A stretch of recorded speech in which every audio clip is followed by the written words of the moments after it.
You're listening to the We Are Libertarians Podcast Network. Find all of our shows at wearelibertarians.com. You're listening to the We Are Libertarians Network. Learn more at wearelibertarians.com.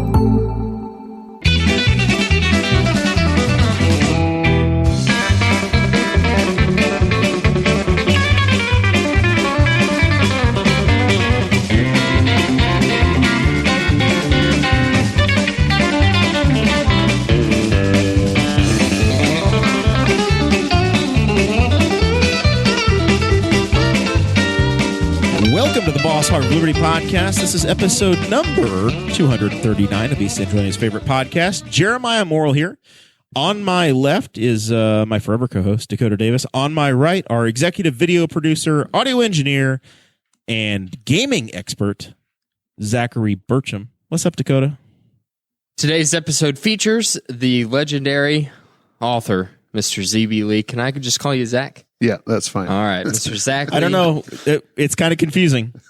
Zach is, this is a return episode for you. You've been on a couple times, right? This is your third time in here, but first time with the pen name.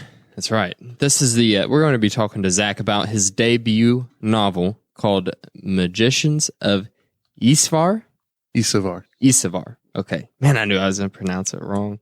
You know, I was so close. We talked about it in the chat like before we were planning, and I just knew I was. If you had just gone like Magicians of Spiceland, we could have. He's trying to reach a global audience. But there's only one Spiceland in the world. That's what they talk about. And so we're going to be talking to Zach about the book, his inspiration for the book, what the process of publishing it was like, just the creative process that goes into all of it, and also we're going to be talking to you guys about some updates in the county council and county commissioners races in Henry County, Indiana. Jeremiah's going to do his best CNN impression and just try to not give you any fake news. No, I was going to say we're going to give you nothing but the facts. All right, this show is about our lives in rural Indiana. We're here to push your boundaries and make you think as individuals. Sometimes we'll provoke you, other times we'll make you laugh. Hopefully, you'll always learn something new. Maybe today will inspire you to be an author. I was going to say Walter Cronkite, but I couldn't remember his name, so I had to switch it up really fast. And CNN was the first thing. In case you thought that was a little odd. Walter Cronkite spent a lot of time reporting on the blizzard of '78, I believe. It's been a long time ago, Dakota. Yeah.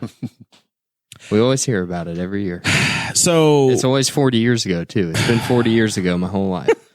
I think it's... I don't have that many fingers and toes to count up how long ago it was. Ancient history now at this point. All right, so we did just do the Patreon. We have to say thank you to some folks. Christy Avery, the incredible, awesome Norwex master, Christy Avery. Jonathan Phillips of Andy Moore Buick GMC in Fishers, Indiana. He's I got to see Jonathan this week. We swapped bourbon. We did our bourbon little thing last week, and then I was able to acquire a little bottle of Green Weller for Jonathan, nice. A special reserve, and he was able to pick it up on Tuesday night, so I got to see him. And then of course Anthony Myers out there delivering groceries all across the world, keeping things going. Are you a bourbon drinker, Zach? Yeah, sometimes. Are you a bourbon snob or just a bourbon drinker? Just a bourbon drinker. Okay. Yeah. I don't know. I don't drink it enough to be a snob, I guess. Yeah, I think I started it in getting into like trying to be a little bit more knowledgeable about it, but then it became a thing. I did the same thing with craft beer, and I didn't want to do that again because it gets in the way of just the pure enjoyment. Mm-hmm. Like I just want to drink something and be like, this tastes good, and that's it. What did you just put in front of me, Jeremiah? The awesome, incredible, fantastic Carrie Barrett came walking in the door about 20 minutes before you got here, and she listened last week. Oh. I want you to open up your present. I told Carrie, I said, you're our one fan. She's like, no.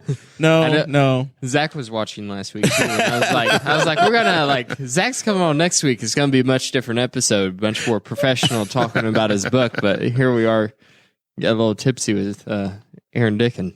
So we received these are custom made glasses that are for us and the sheriff's candidates.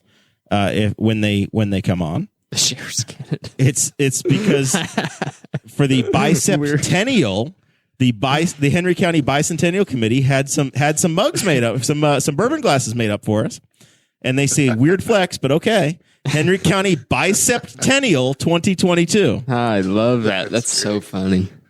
Carrie Barrett's one of my favorite people in the whole world, and this just reinforces that. I love that. So That's in the course of a hilarious. week, Carrie had these commissioned, had them, and here they are. You know, I have a lot of pretentious glassware, but I think that's my new favorite. It's beautiful, and they're fantastic glasses too. So that's us, the Henry County Bicentennial 2022 commemorative bourbon glasses. Weird flex, but okay. So thank you to the. I assume that she's only acting. Carrie's got 1,000 hats, and she's incredible and awesome. But thank you to the Henry County 200 committee. They are going to be doing as we talked about last week. They've got in June. They've got the big day, the fun run through all of the townships. And I listened to the commissioners meeting. If I want to quote Scott Frost correctly, he's also on this committee. They're going to run through all of the townships and most of our major cities. I don't know how many major cities we have, but they're going to run through most of our major cities. So, Aaron Dickin, I know you're in the chat as well. You're going to be, you'll be getting one of these as well for sure. And any other candidates that we have coming through. I don't know. And I know that. I know that Nate Lamar is involved, and she said that he wrote his own press releases, but we'll give him some airtime here. Nate is helping organize this thing, but they are looking for able-bodied folks that can run a 9-minute or less mile. So if you are in condition to run a 9-minute or less mile. How many of those miles? I think it's a relay, so maybe 1 or 2. I don't know. I don't think they need you to run the whole county. If it's more than 1, I'm out. But I could run under 9 minute for 1 mile. Yeah. Maybe not outside. I've never ran it. They're going to run through in this day. They're going to run through every township in Henry County, and then when you're done panting at the end, that's when the time capsule gets opened up. And then later in the month, how funny would it be if they were like 9-minute mile or less, guys, please? And then I signed up and did like a 18-minute mile. And they're like, "Where's Dakota?" And the whole entire thing is delayed because Dakota couldn't do a 9-minute mile. And like Carrie's in the car next to you talking trash. Yeah. And they take their things. They take whatever you're carrying from you and just be like, "You're not worthy," and just like run you off the road. She's like, "Give me the glass." Takes back. your glass and smashes it on Wilbur Wright Road. Just it's in pieces. Learn your lesson, Dakota. If she's short of people, she can just grab Jeff. Yeah. Because I think if he's running on pavement and it's above 20 degrees below zero, I think Jeff's good for that. Jeff could do the whole county. He'd be done in like 13 minutes. Yeah, the whole thing. So he'd be from Knightstown to Newcastle, and they'd be like, "Wow, we have so much extra time." We'll see how it turns out. All right. So the other big thing is that in the Patreon, we announced that the magicians of Isavar, there's a giveaway, and 4 of our lucky patrons are going to be receiving this book in a giveaway. And through the magic of a 286 Pentium computer, Zach has been loading names into the machine, and it's going to be spitting out the names of the winners. Is that accurate? yes, I did not plan on doing this much typing here, but yeah, I got them all in there. And we're 2 of the people are going to be getting the OG, the first edition, and then 2 people are going to be getting the updated version with the new cover. The alternate. It's not updated. It's not like this is old and one's new. Mm. And I assume that for a small fee they'll be autographed. I just always think like for free. If you want, if you're getting a book, if you're following an author and you want to get their next book, you always want to get the first edition, because one day, Zach Lee might be doing a book signing at Books A Million, and people are coming in and getting their book signed, and you're going to come in and you're going to plop down a book, and it's going to be the 3rd edition. And you're going to go, I didn't make any money on that. And Zach's going to know. Zach's going to know. He's going to look at you, and you're going to know that he's looking at you, knowing that you waited. There was something about it that you waited until the last minute to get a 3rd edition. Jump on the bandwagon. So always get the first edition. All right, go ahead with our first winner. Is the first winner going to get the OG cover art? The first two winners will give out what we have, and then the next 2 winners will give out the others. Okay. Is that fair? Do we agree to these terms? No purchase necessary. There's purchase necessary. Okay. First winner, Mr. Chad Malacote. Oh, Chad Malacote. County Councilman Chad Malacote wins a book. All right. We're writing this down. Thank you, Councilman Malakote, by the way, for continuing to support the program. All right, who's next? I'm waiting because it wasn't quite Jason Roberts. Jason Roberts. Very good. And these next two are going to be the updated cover art. Oh, somebody's got to come over and confirm this, but it's Jared Burcham. Zach's brother. I can't handle delivery though. I can confirm. I'm looking over there. It does say Jared Burcham, although this feels very suspect. But he does pay his bill every month, so it does count. And then last, it really creeps the last little bit. Jonathan Phillips. John Phillips. John all right. Phillips. Nice. Very good. Book 4. What's going to be the main difference in the cover art? The next one's the Chicago Bears edition. This is the Vikings edition. The update or the not updated, the alternate cover is going to be like a lighter color, and it's going to have a little bit of a different style to it. Gotcha. It's going to be I expect it to be a little bit more I don't know if this is the right word, cartoony, but Okay. not in a bad way, in a good way, hopefully. Gotcha. So I've only seen some rough sketches Is of it it. the same artist? It's the same. It's a different artist, but it's the same company that's doing gotcha. it. So Cool. The old Minnesota folk. Yep. Final piece of Patreon news here. If you jump on the website, there is the link for the merch. You can get the mugs, get the t-shirts, get all you possibly need out there. BossHogofLiberty.com. You can, and of course, if you want to get in the future giveaways and whatever else we have coming, the show notes are delivered to you probably an hour and a half to 2 hours before the show, right in the super secret At Facebook least. group. At least. Today you got it like 4:00. Yeah. 3 hours in advance of the show. Is that Really accurate, good. Mr. Burcham? Producer Burcham? Not only is that accurate, but it actually arrived in the Patreon group moments before it was even sent out to me. You got your official copy through the Patreon group before you got it in the group chat this week. All right. Really quickly, because I want to spend the majority of our time talking about Zach, and then I want to complain about the old boomers at the end. So I want to work this part pretty briefly. Last week we dedicated quite a bit of our show on the Henry County government races and what's out there, and there have been some developments. Some new folks have jumped in, so we'll talk about this now. The filing deadline is still a week away, so anybody that wants to run for county office or statewide office, hell, you want to run for Congress, you get the same date. It's noon on February 4th. So you have until then if you want to run as a Republican or a Democrat. So I still have a chance. You still got time. The Northern District Commissioner for Henry County, it's the Ed Tarantino seat, has 2 candidates filed now. Joey Cooper, who is the one of the co-publishers of the Middletown newspaper, amongst other things. He's out of the Middletown area, obviously. And then former Highway Department Superintendent Joe Wiley has jumped in the race as well. And Joe's a friend as well as Joey. Joey's kids are in my 4-H class, and I grew up with Joe's kid. So Joe and Joey are running, and I know them all. It's awesome. And I think they're going to be 2 really good candidates for the Northern District. I know that Joe was getting some pictures taken. I think his daughter was taking some photos, and I said, go get your boy Adam. He had all these golden retriever puppies. Everybody loves puppies. Get a bunch of puppies together and put those in the billboard. Sure victory. We'll see what happens. If the puppies aren't up there, I can't assure success. County Council District 1. I think there were some folks talking about how there was going to be another candidate jumping in, and that's happened. Jerry Williams, the former Henry County Memorial Park Board member, has jumped in the Republican Party primary, challenging Kenan Gray, who I'm hearing Kenan was elected the president of the Henry County Council tonight as well. Yes. So breaking news on that front. District 2 incumbent Chad Malakote has filed to run for re-election, and Melanie Wright is challenging that as a Democrat. So right now you get 1R, 1D.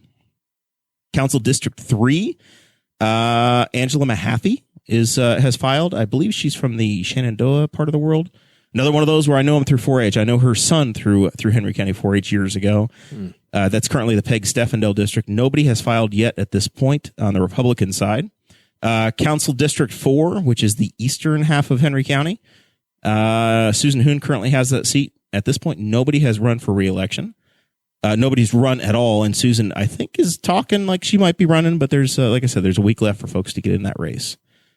And then the final piece of news we have is that Kyle Allen, the newcomer to Henry County politics, won the Clay Morgan seat in a Republican caucus. So I believe there were 3 names on there: Ed Yanos, Shannon Tom, and Kyle Allen. And Kyle came on through. So we're looking forward to getting to know him. And I think he's at his first county council meeting right now. There we go. So you did a great job. We'll continue to track it, Dakota. Back to you, Bob. All right. Now let's get into the interesting stuff. What you all came here to listen to. Zach, okay, first of all, the first question is on the book it says the first question, are you comfortable? Yeah. Do you need anything? No, I'm good. All right. The bright lights are on. Yeah. All right. The book cover says ZB Lee. What was like, was that like a last minute thing, or did you know from the beginning, like, I want to do it under a different name? Yeah, I just honestly, I didn't think much about it. I just thought instead of, I thought it would, I don't know, maybe look better on the cover or something, just to put my initials. It adds it's definitely, when you're talking about like a fantasy novel, then like ZB, like that definitely sounds way more appropriate for an author title than Zach, you know? Yeah. I think that you made the right choice. Yeah, I just went with the initials. I wasn't clever enough to come up with like a super secret pen name that nobody would know who I was or anything like that. It's a real bitch promoting your show, promoting it on a show when you're like, okay, I'm going to put the mask on now, and I'm ZEE Lee. That doesn't work. I think you made a good choice. Yeah, just use my initials. So the Magicians of Isavar. I haven't started reading it yet. I got my copy, but I'm in the middle of this novel called House of Leaves right now. Mm-hmm. And it's really hard. Like, I almost kind of want to stop and just read your book and then get back into it because it's a difficult read. But I want to walk through, like, not give away a lot of it, but just some of the plot line, like, because, like, obviously I read about it before I bought it, but it's a hero's journey type of tale where you have your main character whose name is Johan. Is that how you pronounce it? I pronounce it Johan, and I have a reason for that, but we'll talk about that. Is it your son's name is Joseph, right? Joseph. Is that why it comes from there? Yeah. That's why I thought so. I thought I wanted to kind of pay homage to his name a little bit, right on the nose. Make it a little different. For sure. And so he goes on, basically the hero's journey, conquers a chaotic force, and then we'll leave the end open, right? Mm-hmm. And where have you been like a kind of a fan of fantasy writing, fantasy stories throughout your whole life, or is this something that you kind of picked up on later in adulthood? So this is definitely something that has kind of been with me my whole life. Ever since I was a kid, I wanted to write stories, and then I really got into like the fantasy genre through Lord of the Rings. When I was 11 years old, my grandma bought me the big, all 3 books in one volume of Lord of the Rings when I think it was Christmas 2001. So it was 20 years ago.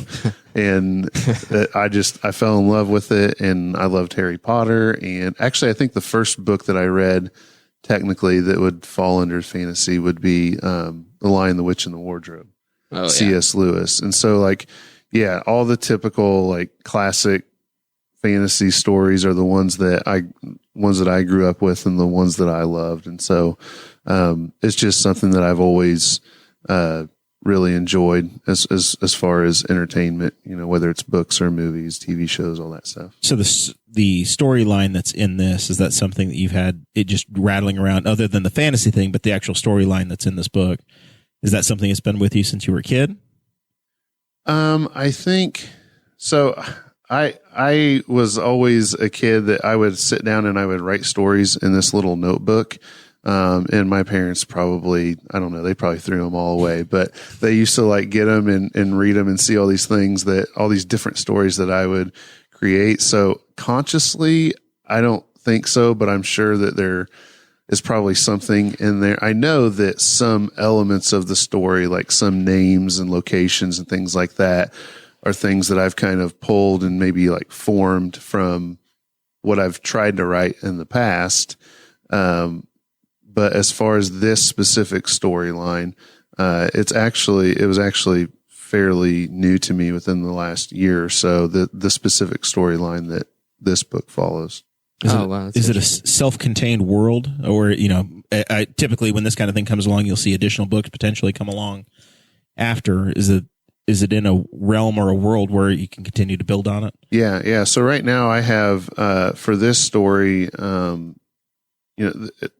have a series of 4 books planned for it, and they're all going to be, you look at it, it's really not that thick. So it's not a real difficult read, and it's a nice short book that it gives you a full story in and of itself, but it's going to have other stories that are going to be connected with it to kind of tell like an overarching story. So, and then beyond that, I mean, I've had some ideas that I've kicked around for other series that I want to do in that world.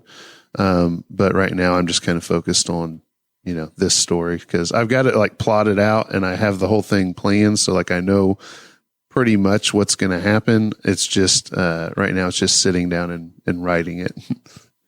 I gotcha.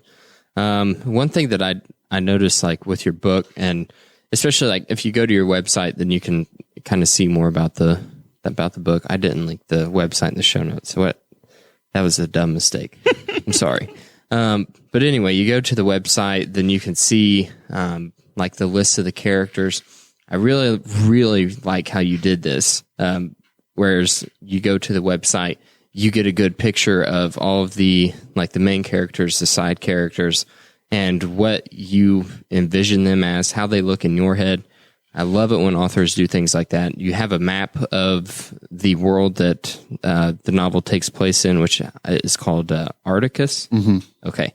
And that's really neat. Like, whenever you're going through the process of writing this book and you're talking about Johan and all the other characters, is it like, do you kind of become connected with the character, and like any kind of other image of them would seem like a bastardization of your work? I feel like if I was writing a book, what I'm getting to is that I feel like it would be really important for me to also give out those details like you did. Yeah. So that was the same company that's doing the covers, did the character designs for me. And so when I talked to him, I told him, I was like, I can draw a little bit, but not the way I'm going to want this to look. And so I reached out to them and I told them kind of what I was thinking, and they were like, all right, just give us some descriptions and things like that. And I went on like a Google Doc and I started giving these descriptions, and I almost felt ridiculous explaining it because it was so in detail, like to the point where like what style pants and what color shirt and like. But I'm sure you've described it in the book as well, because you're painting the picture, so that you have to right. tell that to the illustrator to know what they're going to look like. Right. But even with that, to get the illustration to look like I want it even went further. Like I'm like, hey, I want him to have these shoes that look kind of like the Hey Dudes that everybody wears, that like slip on. Yeah. I'm like, I want him to kind of look like that, but be a little, and so I'm explaining using like modern terms, and obviously in the book, it's not exactly like that. So even that is a little bit more in depth, and I'm sure they had to be thinking, this guy is nuts. This has to be all he thinks about. zblee.com is the website. Yes, by the way, yes, for folks zblee.com. So there are six main characters that are showing up on the website. Yeah, four good guys and 2 of the main bad guys that they'll see. I'm going to guess that the green shadowy figures. Yeah. The goblins. Yeah. And the world too, like the map. Was that in your head already? Like the whole layout of the map, or were you just kind of working with them and you're like, I need a map of the world, and there's going to be human cities, and So there was a different company, a different artist, I guess you would say, that I worked with on the map, and I went to basically what I did was originally I drew it myself, and when I do that, it's literally just random, whatever comes to my mind. I don't even know, like my hand's moving, and it just makes lines. And so I had a rough idea, and then I found this computer program where they do fantasy world maps, and so I used one of those, and it looked good, but it was still like obvious that it was like kind of cheap looking. And so I was like, no, I want this to be legit. Like I want it to be something that, you could publish in a book and it's going to look good. So I went ahead and shelled out the money for somebody else to draw it, and they did a great job on it. It was exactly everything that I imagined it to be and more. So looks pretty perfect for like a fantasy world.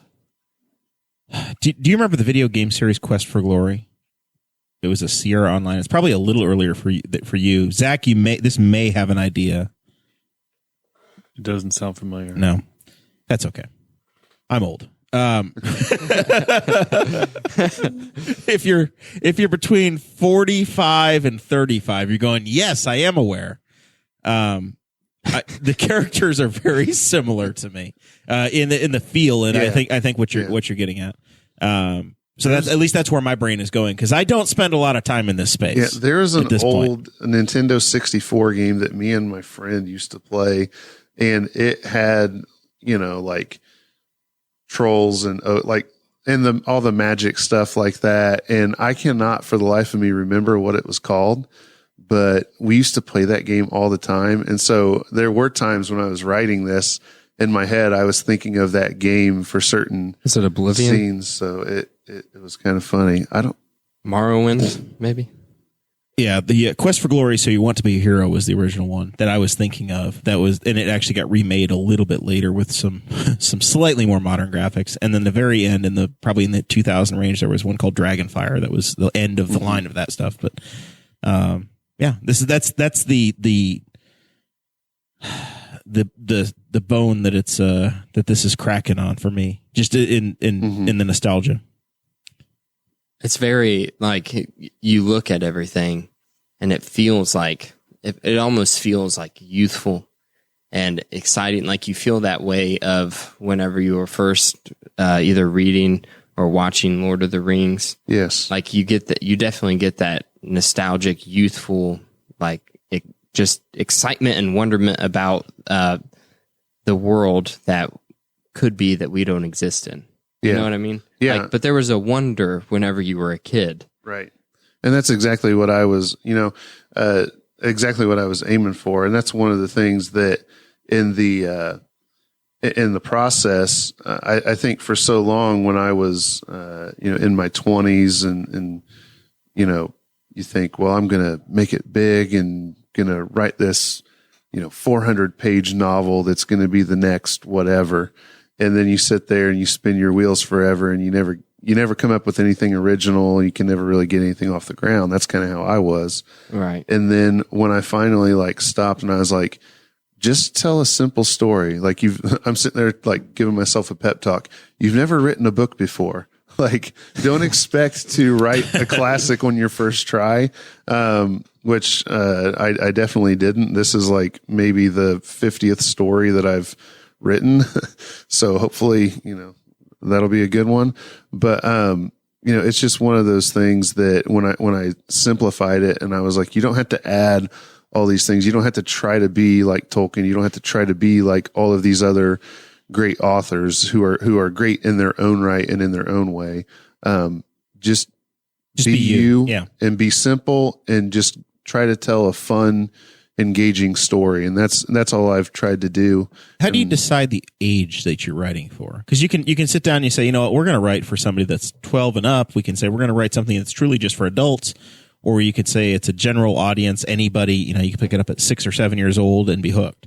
How do you go through that process? So for me, I I teach freshman English, and I think a big part of doing that has shown me kids who want to read, or like kids who find something that they want to read will read, but it's got to be something that's high interest. Mm-hmm. And so, and that's the age where you make read, just like anything else, that age when they're young in high school, that's where you're going to form those, those habits of, are you going to be a reader? Are you going to do that? I mean, you can do it later in life. It's just a lot harder. And so trying to find something that, trying to write in a way that would be appealing to a younger audience, but also, the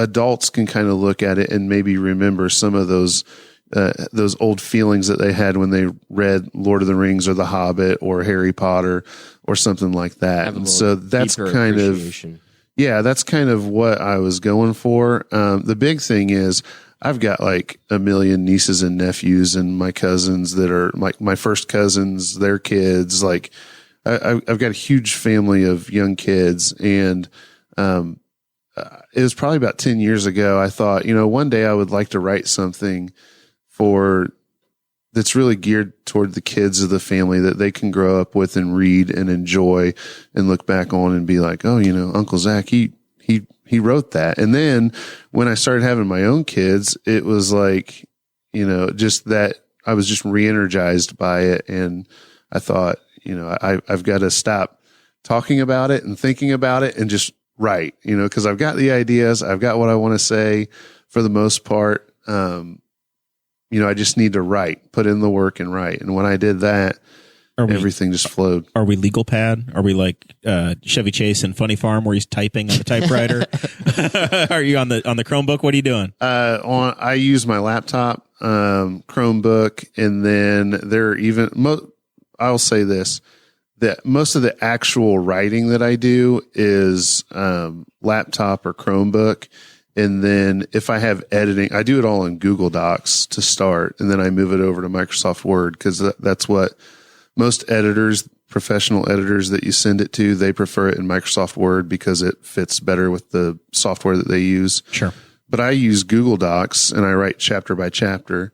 And so I'm actually able to, if I need to edit something or change something, I just get on my phone.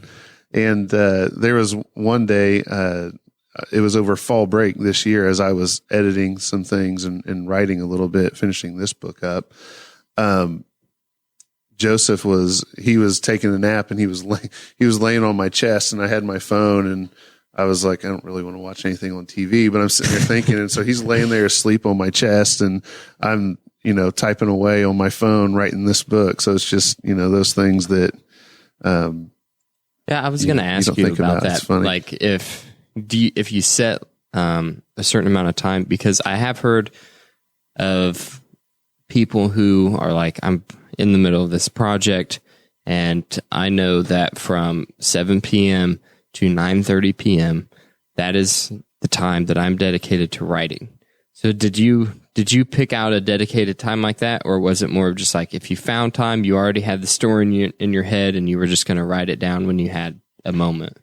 Yeah, I envy the people who can say, I'm going to have a scheduled time to write, because that would be very nice. I try to do that. How old are your two kids? Joseph is 2, and then Katie is 6 months old. Yeah. So, Becca takes care of the kids pretty well, though, for the most part. So, that sounds bad. For the whole part. Sorry. Generally speaking, the kids are fed and have clean diapers, and trains run on time. I know that I think about that. I made a remark one time whenever my son was like 2 or 3 months old, that my wife Audrey was doing a good job of like taking care of him at night, because I have a high stress job. Mm-hmm. And then I realized like that just made it sound like I just sleep all the time, and Audrey gets up every night and it feeds him. But I still think about that all the time. You're still apologizing. It's like almost 2 years ago. It's like, man, I really dogged on myself. But there was a period of time there where, if we could get the kids to bed at a consistent time, I would stay up 2, sometimes 3 hours after that and just write. But for the most part, it was, you just try to find the time. That's where a lot of the writing occurred. And then some of it is, a lot of it's just whenever you can do it. And so that's where editing on your phone and even a little bit of writing on my phone kind of occurred. So yeah, I do my own fantasy stuff after the kids go to bed. And by that, I mean, Zachary Burcham. Are you awake over there? By that I mean play Skyrim. I mean, that's, you're not helping yourself with Audrey. Poor Audrey. She has to tend to Dakota's fantasies, and she has to get up and take care of the baby. I built a bench that sits on the end of our bed. Oh, really? And I just sit there after Jackson goes to Facebook sleep and Marketplace play. a couple months ago. I do remember seeing this bench. You sold it under your pen name. Not that bench. It's the worst gaming setup that you've ever seen in your life because my kid broke one of the Xbox controllers by he chucked it off the bed, and now there's a little plastic piece that's broken off inside of it, and whenever you try to hit the left trigger, it doesn't depress all the way, so you can't use it. They will sell you more. Yeah, but they're like $57 for a wireless Xbox controller. I don't have that kind of money just laying around. So I had to go buy a wired one, and it's like, it doesn't even touch the floor by the time it gets to the bench at the end of the bed. And I just sitting there with the constant tension of the cord with cheap headphones on and playing video games on a too big of a TV screen. It's pathetic. It's really sad. Well, someday we're going to be playing Zach's games. That's right. If you got this all worked out, you're going to do the full series of 4 in a row. And then you're going to bring, I assume the best strategy is to go down to Comic-Con and get a booth and then have all of the nieces and nephews come and stand in line at the booth to get things to prime the pump. Yeah. So that they're like, oh my God, I got to meet this guy. Who is this? And then you're an overnight success at Comic-Con. And then that's where they were like, oh, I want the movie rights. And then we get the movies done. And so that's like one of those every 2 years. So we're talking 12 years down the line. We can have you in a video game to 13 to 14 years, Dakota. 2 years of video game development. Yep. Yeah, but if you give it to Bethesda, then 2042. They'll take another 12 years to develop. 2032. 2032, we're going to be playing. You got it all planned out. I'm into it. That's the dream. I was going to say, are you? This is back of your mind. Is this what we got planned? Is this the thoughts?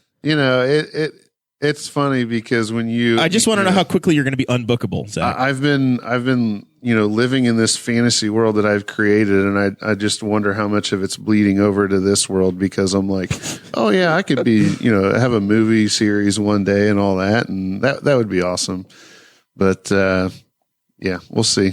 Yeah, next thing you know, Zach's going to be one of those guys that's talking about The Secret.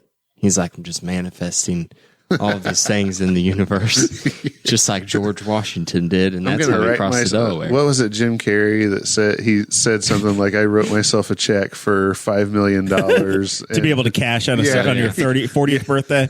Yeah, that's what I'm going to do. I saw Jim Carrey made a TikTok. I don't want to brag, but I think I could write a check for $1,000 and it would cash this week. Jim Carrey made a TikTok where he said he acted like an old man, and he goes, I'm 60 and feeling fine. And then they play it. There's a clip afterwards of him on Dave Letterman in the 90s when he goes, one of these days I'll be able to look in the camera and say, I'm 60 and feeling fine. What an odd dude. You're not. I don't think you go that route, Zach. Just, keep paving your own path, and you'll do much better. You won't be a crazy guy on TikTok. So let's talk about how you get to market with it. So I don't have. It takes left brain and right brain to do this, right? So right brain is the creative side where you're making these decisions and you're making maps and you're making characters and all of this, and that's awesome, and that works really well. once the entire system's spun up and you're on your way. But you have to go from being Zach Lee, English teacher, to ZB Lee, published author. How do you get there? How do you get noticed? How do you get it out there? How does that part work? That is, that's the hard part, because you read the statistics, and it's like there's 1,000 new books self-published every day and stuff on Amazon and things like that, and so it can be real intimidating. But, same thing in the podcast world, by the way. Yeah.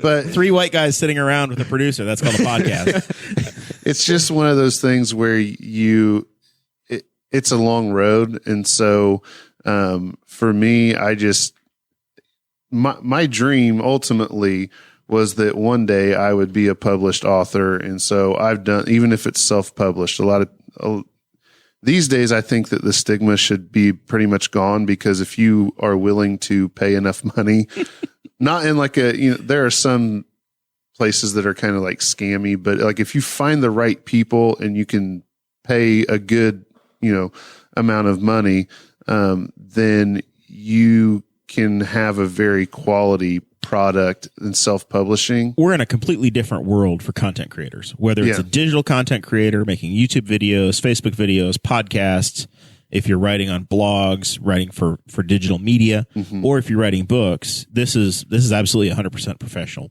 looking book, right? And I know that it's available digitally as well. Yeah. So if somebody wants to get it right now, this second, it's on Amazon.com. Yeah, and tomorrow it'll actually be on Amazon for free. So that's another thing with Amazon. When you publish with them, if you go through their KDP Select, which is Kindle Direct Publishing, if you enroll in that program, you get so many days that you can promote your book for free, and people can get those free downloads. And that's a key part of it. It's really weird because people, they're like, "Oh yeah, I want to buy your book." And I'm like, "That's great. I want you to buy my book, but also go ahead, get your Kindle out. Download this for free. That way you can take it with you wherever you go. And it also, pumps my numbers up. It's always good to have that." And so that, that's what kind of puts you in the Amazon algorithm. That primes the pump with Amazon to see what kind of demand's out there, right? Getting reviews. I read something that said if you get 50 reviews on Amazon, then you start that kind of, they put you in like certain newsletters or emails that they send out. You get put in like the also bought, customers who bought this also bought this. And so you got to hit some of those marks. And, but for me, that's the hard part, because I love the creating and the writing. And Jeremiah, I hate asking people for money. When I ran for office, that's like my biggest weakness. Every candidate's kryptonite, my guy. It's like, I can't, I hate asking for money, but now I can ask for money and I will give you something of value in return. Not that, if you would have sent me to the State House in 2016, you would have gotten some good value out of that, but I've let it go. There's a lot of opportunities left to write books and to run for office. So what people can do then, if you're listening to this and you're tweaked, you're interested, you can grab the digital download. You're saying, so starting January 28th, jump on Amazon.com, get the digital download. That helps you out. Yep. Read it, thumb through it, give it the 5-star review. No 3-star, 4-star treatment here, people. Let's give them 5 stars and get them off and running. Support the hometown guy, and then buy the book too, right? And then buy the paperback copy as well. Yeah, the paperback copy is $9.99. So I just tried to, as far as pricing that, I thought, $10. A lot of people get those. You win a $10 Amazon gift card at a Christmas party, at your office or something. I figured, that would be a good way to spend it. $10 isn't too bad, I don't think. So I was shocked. You're not mailing label. You're not you are not at home stuffing envelopes and mailing these out. Amazon's helping out with some of this part too. Amazon, yeah, that's the great thing about it, is that everything is print on demand, and so as it's being ordered, Amazon, they create it and send it out, and it's great. I order author copies, and so they give it to you at like the print cost. Yep. But you have to wait like 3 weeks before you get it, because I ordered a couple copies and I just got them like last week, I think, and everybody else had gotten theirs. And so, you know, that's all part of it though. But, yeah, Amazon, it's great. I like using Amazon. There are some others out there, that will distribute, and I'll look into that when I get, you know, further out into it and wanting to get into like bookstores and things like that. There's a couple companies that distribute that way. And so I would look into those as that comes. But right now I'm just kind of focused on. You're in the world's largest bookstore. Hitting the, You're going to be just fine. I again, something else I read was like 97% of book sales go through, Amazon and Kindle and all that. So it's like, you know, well, if you hit the big ones, then like. We had John Oriovitz on, who formerly was at ESPN, and he's written a couple of major books in the last 2 years. And I think he's on Amazon, and then he was through Octane Press, which was racing side, you know, specifically to the motorsport side. But no matter what book, you know, it's the same path for almost everybody we've talked to that's in this space. Are you in like the Newcastle library or anything like that yet? No, I've contacted the library, and this summer I'm planning on doing, I think they have like a Tuesday teens reading program in the summer. And so, I'm planning on making a visit there, and then trying to find some other local opportunities. I wanted to do they've got the Renaissance Festival, I think, at the end of the summer, but I have to go to a wedding that day, so I won't be able to. How dare they make it? Yeah. Zach can sit in for you. How dare they get married on the day of the Newcastle Renaissance Festival? You're not going to be able to LARP. Or is it LARP? What is it? LARP. Live action role play. There we go.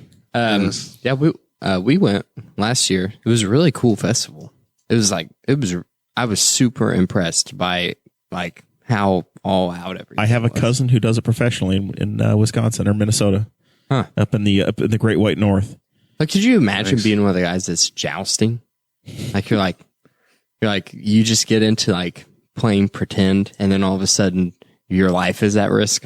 All right, here's the tough question, ZB Lee. Have the kids that you're teaching gotten a hold of the book yet?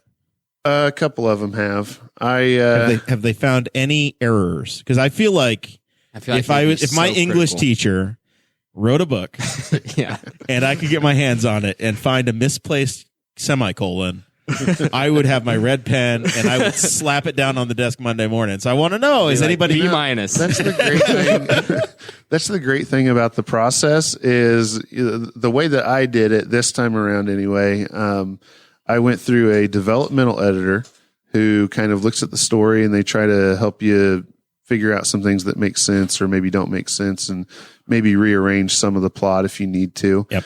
And then you go to a copy editor and line editor, which they look at it line by line. They make sure that your details are consistent. They make sure that, you know, they do all the, you know, crossing your T's and dotting your I's, that kind of thing. And then I send it to a proofreader to check, you know, the copy editor, and you get very few changes there. And, you know, I look at it and I'm like, okay, this looks pretty good to me. I don't see any mistakes. When here. you're looking at it though, you just, at some point you have to glaze over. You're like, I can't find anything wrong with this. Yeah. Like, you've looked at it a million times and you're not going to see it with your own eyes. And then I flip through and I go to, you know, See, I knew they'd find one.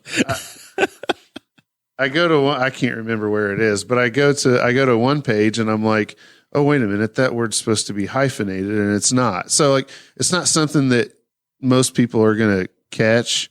But you know, you do, I've done that with a lot of books. That's why, you know, Tolkien, he printed so many editions of his books, because there was, I mean, of course his was a massive, you know, work that he was doing. And so, it's just one of those things that it doesn't matter how many rounds of editing it goes through, whether it's yourself or other people, there's always going to be something that you find in the world-renowned screenplay Threat at Louisville Midnight by Michael Scarn. There's a Dwicht, and nobody knows who Dwicht is, but it's sometimes these things just slip by. Michael Scarn.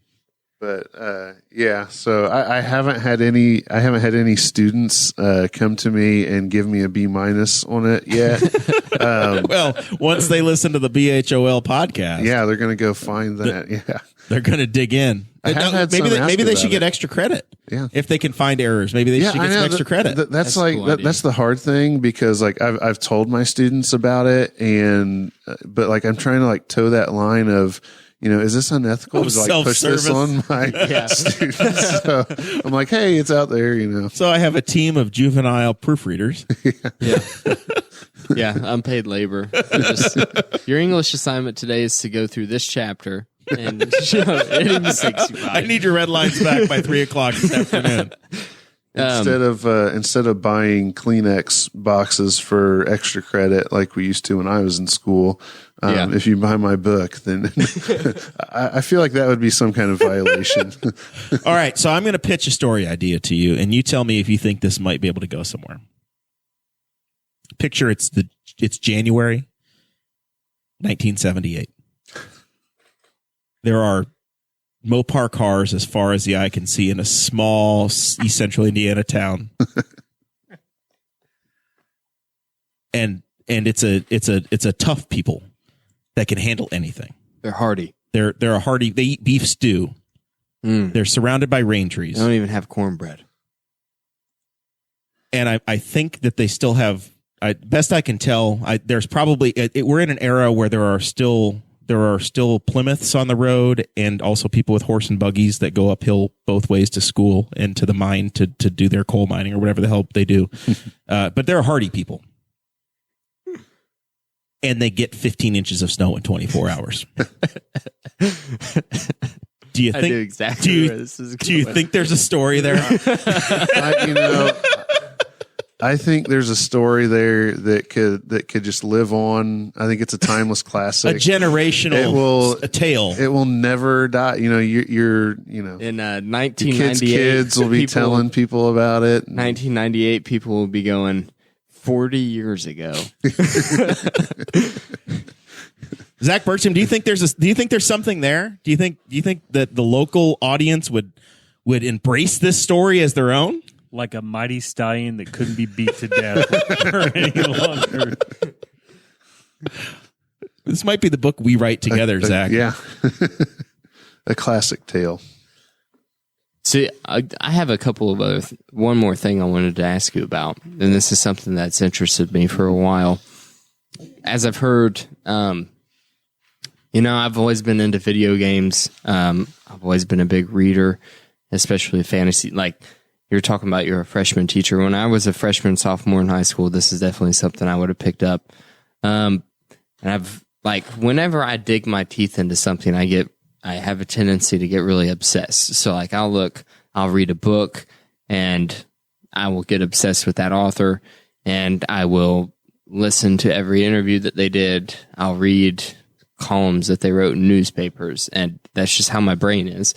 And something that I've always heard authors talk about is the muse, and just describing it as like a thing that can, like Stephen King described the muse as a ghost that comes in the night, and nobody really knows where the ideas come from.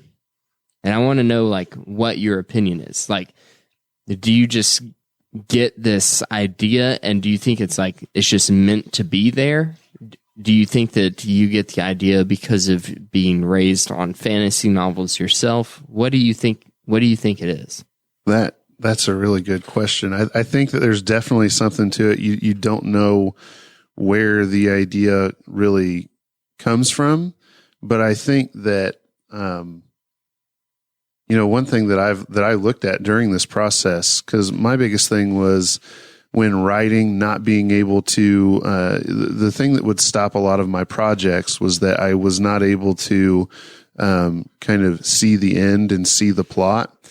And so I might have a good spark of an idea, but there wasn't something sustaining that all the way through. And so as I looked into things like, monomyth and the hero's journey, which would be like Jordan Peterson talks like nonstop about like that kind of stuff. The archetype of Yes. a hero defeating a chaotic force. And so, like, I truly believe that because of, and I think it's not just being raised on fantasy. I think it's just the culture that I was in the household that I was raised in, where, we did kind of have the traditional view of life of, the typical American, go out, work hard and make your dream happen, that kind of thing.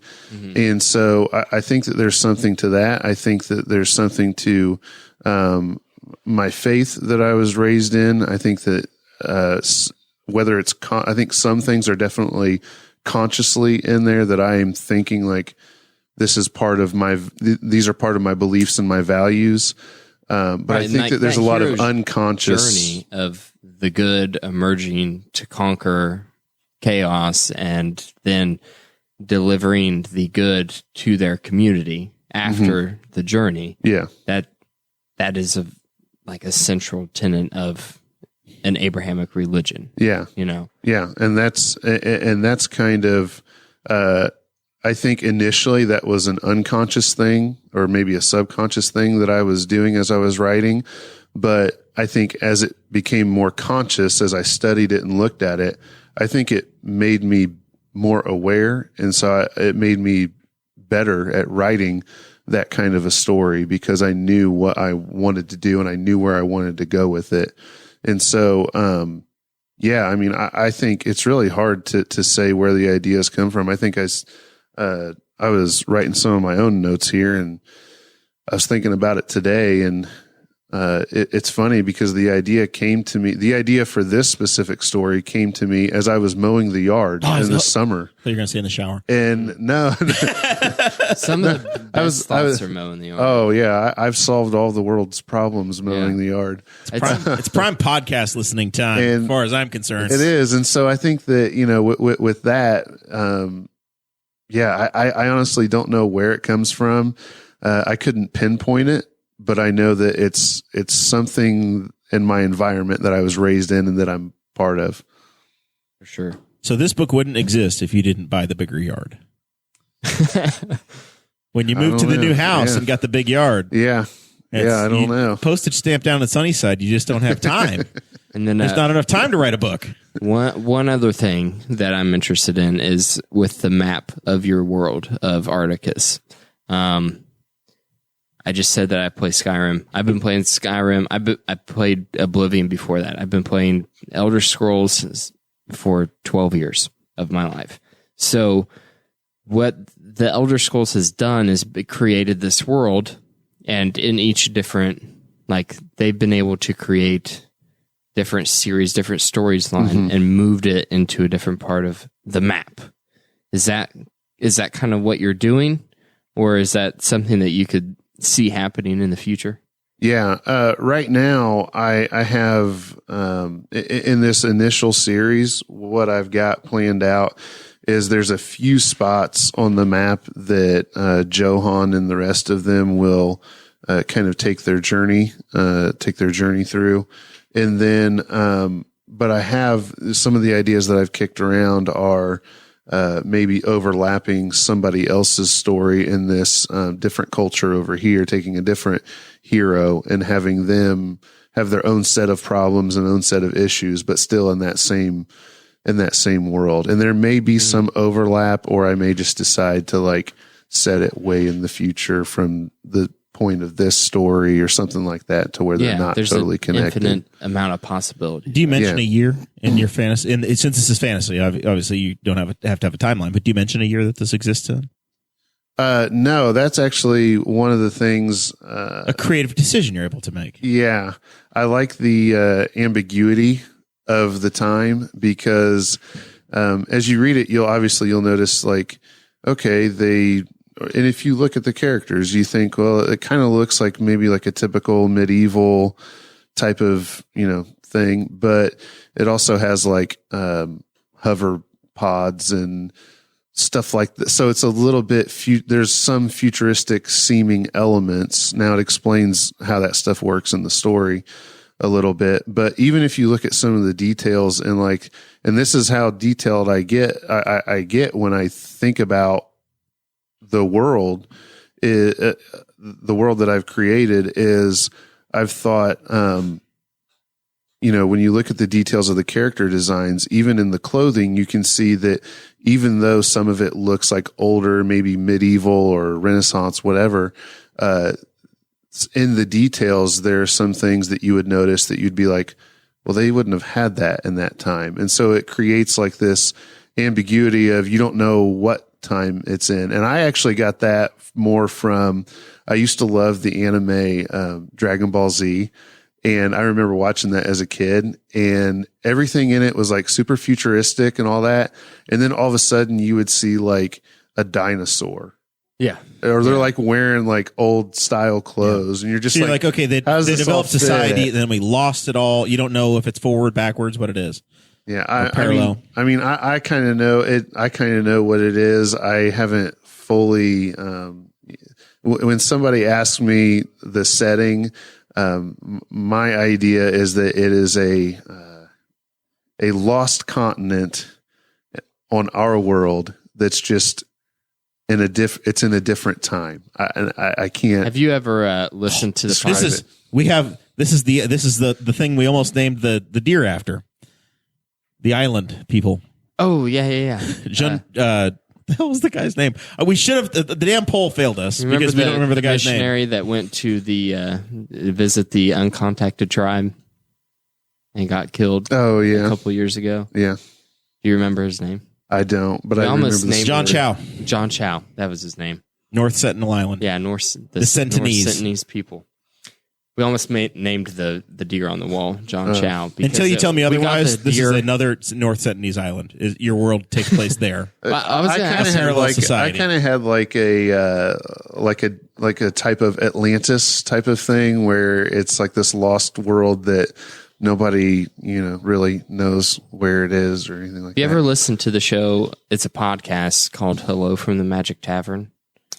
I've heard of it, but I have not. I have not listened. The premise is there's a guy in Chicago, and he's going through the Burger King drive-thru, and then a portal to an alternate dimension opens up, and it's basically like the Dungeons and Dragons dimension. Oh, okay. And he had his podcast equipment in his car whenever he went through the portal, and he sits down in the Magic Tavern every week, and he talks to the crazy Dungeons and Dragons characters that come in. So there's like a wizard named Usador the Blue, and there's a talking beaver named Chunt, and it's just hilarious. But I kind of get like what you're saying about like the lost continent or like a different time. Like I feel a lot of that with what they were trying to do, like trying to explain how this could be in the same world. The truth is, it's actually. It's an actual world. It's actually what's going on Antarctica, and everybody. Have you heard some of those conspiracy theories? Antarctica? No, people say there's like secret societies. I'm still working through that the birds aren't real. Did you see the video of the Gen Z kid that like he has the van that has the birds aren't real stickers all over it? Yes. Did you see the interview he gave on the news? No. You have to look it up. It's so funny because they ask him about the birds aren't real. And he's like, it's not just about Gen Z believing in conspiracy theories. And he takes a drink of water and then he starts choking on the water live on the air. And they just cut away from him and start showing footage. Like you hear him gagging in the background. It's so funny. Drop the video in the Patreon for us. I will. All right, so let's start to wrap this one up. We'll be tidy tonight. All right, we'll come back. It's about that time. We'll come back to Zach and we'll do the final thoughts and the promotion. Other Zachary B. You can catch Zach Burcham at the Newcastle Renaissance Festival this fall. He'll be promoting the Magicians of Isavar book by Z.B. Lee. I share two of those initials. Yeah, that's what I'm saying. It's a perfect fit. But I don't know my camping schedule yet. Chase Payton has gotten in the way of one of my IndyCar races I want to go to this year, so I'm devastated. Getting married? Yeah. What a jerk. Yeah, how dare he?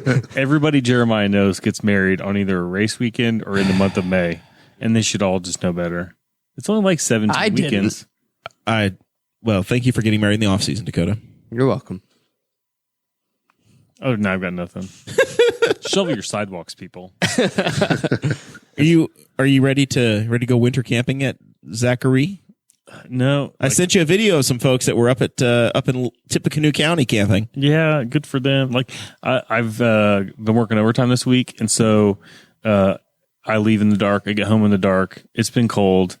It's been kind of windy some days. I'm kind of over it right now. I just turned the furnace up in my house, so when I get home, it'll be a little warmer. But no, I'm not really that inspired. If I get my camper out in the winter, it'll be like late enough in the winter that I'm just not putting it back away. Yep. That's my big March plan.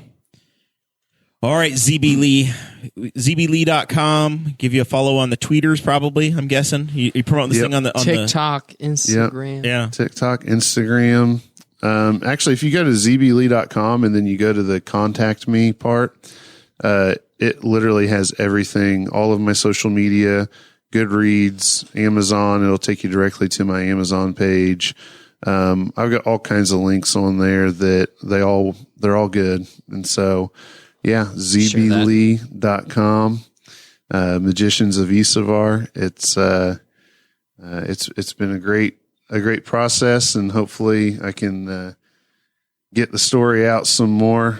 I have to say, I noticed that in the chat, my siblings are getting after me for the most part comment. That's just like that's like one of those things when you say, like it's just, for me, it's just like one of those ticks that I have, like a speaking tick or something.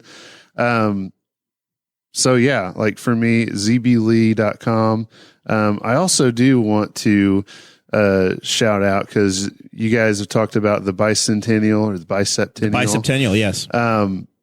Sports Corner Elite SCE is making a bunch of the shirts for the Henry County Bicentennial, and so my brother Seth, he owns is a co-owner and kind of runs the store at SCE, and then I told them I would shout them out, so I got to remember everybody that I said, which I've only got 2 more. I just, this is a lot harder than it looks. You've got 7 pages of notes. Yes, and those aren't on them. And they're front and back too. Yeah. And then both of my sisters, they do a little small business called Sparrow and Lily. It's a lot of homemade jewelry, really good quality stuff.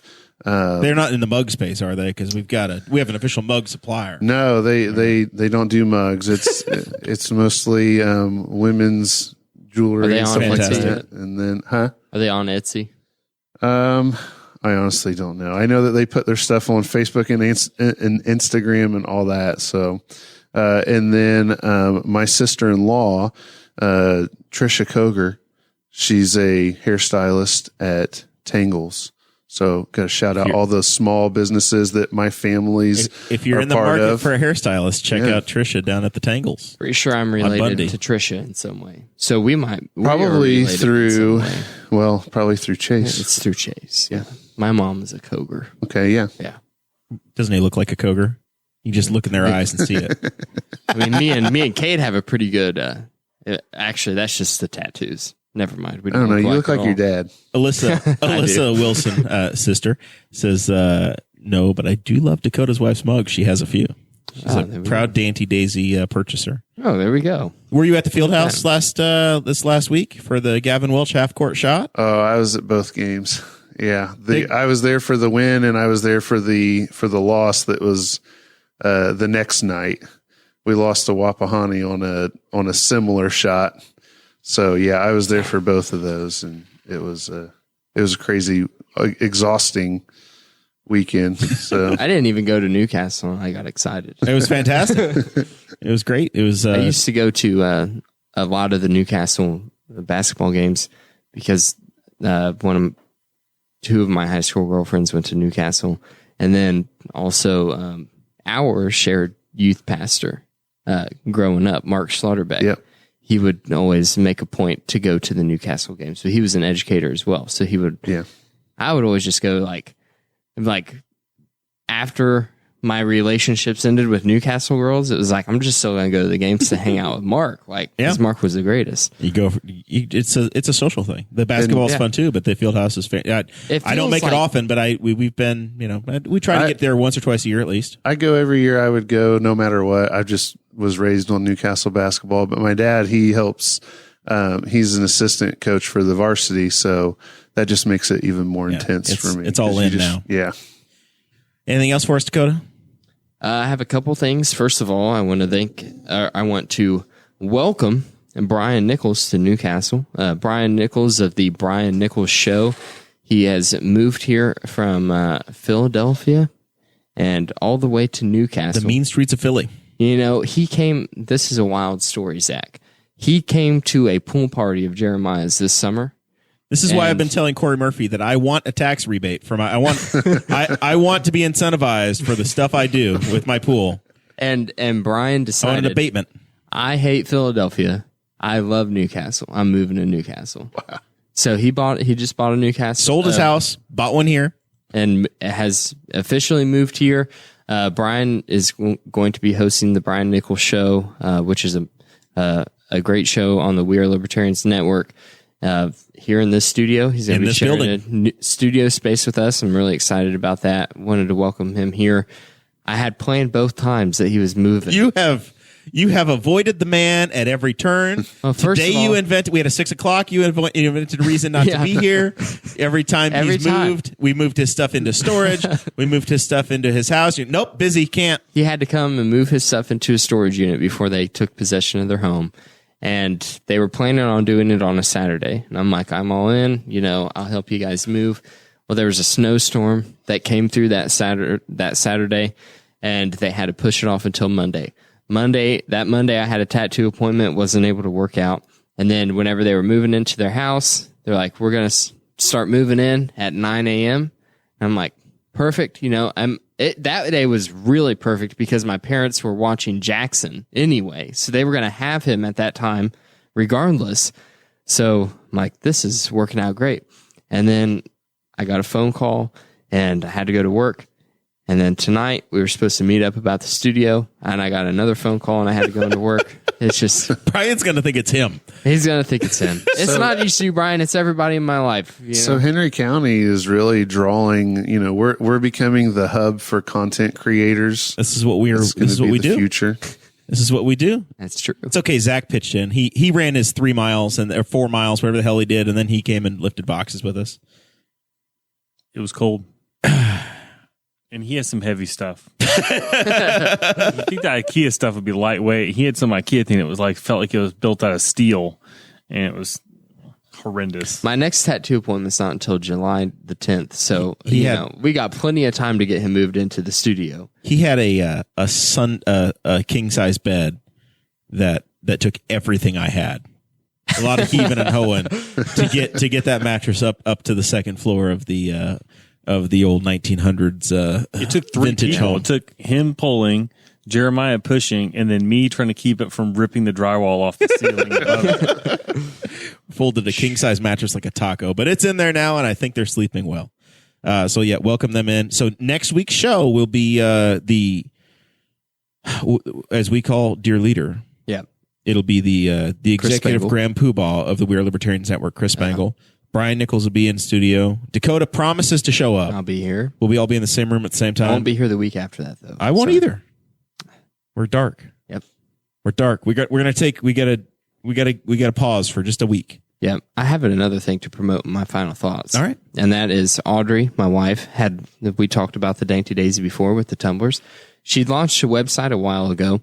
She's testing out a new way to sell her tumblers, and that's like putting out drops.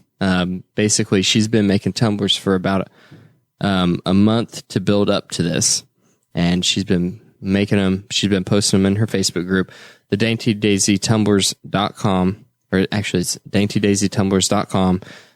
On January 30th, she is going to be posting all of the tumblers that she has amassed over this month-long period and dropping them at the same time.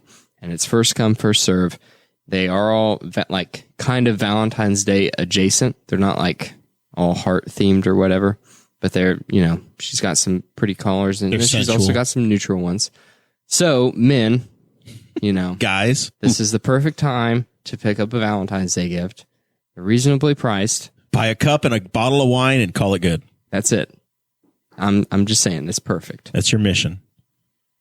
Well, very good. That's all I have. TheDainyDaisy.com. Dainty Daisy Tumblers. DainyDaisyTumblers.com. Yeah. The DainyDaisy.com may be something different. It was already taken. And it takes you to a site that says this website might be available. And I took the liberty of reaching out to that person. And they wanted me to pay $350 for the domain name.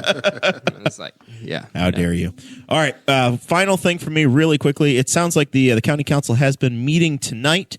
And county government has made one of the things that's been a story arc on this show since we started in 2017 was transparency in local government.